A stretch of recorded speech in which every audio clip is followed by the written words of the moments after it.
Brought to you by Agilus Diagnostics.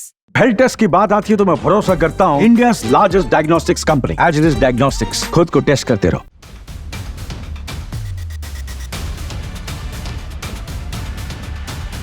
America में Donald Trump की सत्ता में वापसी के साथ ही पूरे अमेरिका समेत पूरी दुनिया में गजब का समीकरण बदला नजर आ रहा है। समीकरण बदल रहे हैं, लोग अपने अपने फैसलों पर फिर मंथन कर रहे हैं। मिडिल ईस्ट में लगी आग अब ठंडी पड़ती दिखाई पड़ रही है, तो रशिया यूक्रेन के बीच में छिड़ी जंग को लेकर पूरी दुनिया को जल्द उम्मीद है कि ये जंग रुक जाएगी।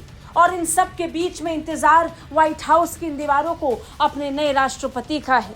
जानकारी मिल रही है कि नए राष्ट्रपति डोनाल्ड ट्रंप के स्वागत में जो बाइडेन रेड कारपेट बिछाकर उनका जोरदार स्वागत करने वाली है। जी हाँ, ये हैरान कर देने वाली खबर आई है अमेरिका से।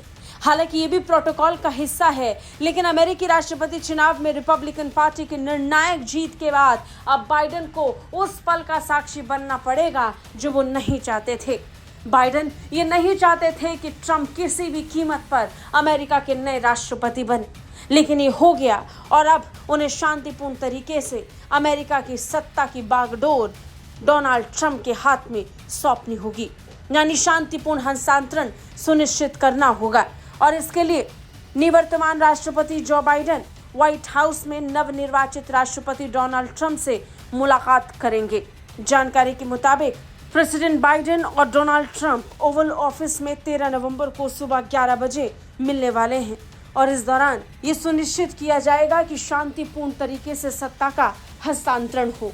अमेरिकी राष्ट्रपति चुनाव के नतीजे घोषित हो चुके हैं। जो बाइडेन ने इसके बाद फोन पर डोनाल्ड ट्रंप से बातचीत की थी और उन्हें उनकी निर्णायक जीत पर खूब बधाई दी थी। साथ ही सत्ता के शांतिपूर्ण हस्तांतरण का आश्वासन भी दिया था। बाइडेन ने इस संबंध में आगे की तैयारी पर चर्चा करने के लिए ट्रंप को अब व्हाइट हाउस में आमंत्रित किया है, यानी अब दोनों नेता एक दूसरे के आमने सामने बैठे होंगे। बता दें 20 जनवरी 2025 को डोनाल्ड ट्रंप अमेरिका के 47वें राष्ट्रपति के रूप में अमेरिका में शपथ लेने वाले हैं। पूरी दुनिया की निगाहें इस तारीख को लेकर के भी हैं और अमेरिका पर भी टिकी हैं कि तब तक ये तैयारियां कैसे होगी। बाइडेन ने आश्वासन दिया है कि वो शांतिपूर्ण तरीके से पूरी सत्ता डोनाल्ड ट्रंप को सौंप देंगे। बता दें ट्रंप ने 5 नवंबर के चुनाव में व्हाइट हाउस में ऐतिहासिक वापसी की थी। कई तरीके के आपराधिक मामलों में फंसने के बावजूद डोनाल्ड ट्रंप की सत्ता में वापसी हो रही है और इसके साथ ही डोनाल्ड ट्रंप अब 2016 के बाद इस बार के चुनाव में जीतकर एक और इतिहास रचने वाले हैं। बता दें एग्जिट पोल में ये पहले ही साफ हो गया था कि डोनाल्ड ट्रंप सत्ता में आने वाले हैं और फिर जब फैसला आया तो वो भी डोनाल्ड ट्रंप के पक्ष में था। ब्यूरो रिपोर्ट, भारत तक।